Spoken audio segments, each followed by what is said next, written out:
పరమగీతము 6వ అధ్యాయము.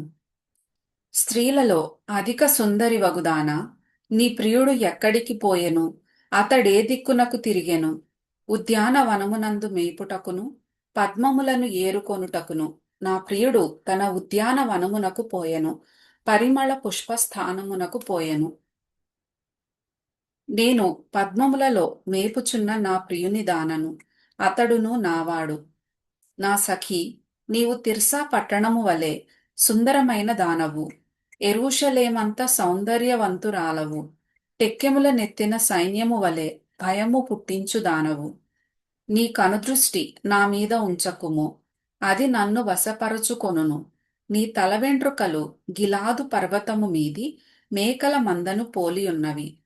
నీ పలువరుస కత్తెర వేయబడినవియు, కడుగబడి అప్పుడే పైకి వచ్చినవియునై, జోడు జోడు పిల్లలు కలిగి ఒకదానినైనా పోగొట్టుకొనక సుఖముగా నున్న గొర్రెల కదుపులను పోలియున్నవి.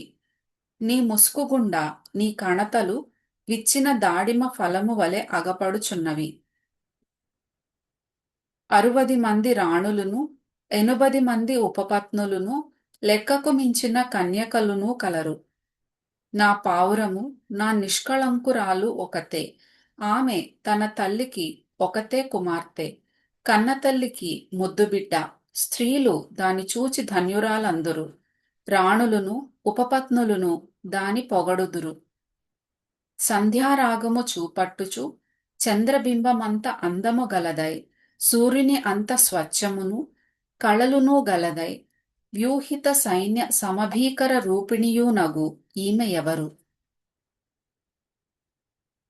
లోయలోని చెట్లు ఎట్లున్నవో చూచుటకు ద్రాక్షావల్లులు చిగిర్చెనో లేదో, దాడిమ వృక్షములు పూత పట్టెనో లేదో చూచుటకు నేను అక్షోట వృక్షోద్యానమునకు వెళ్ళితిని.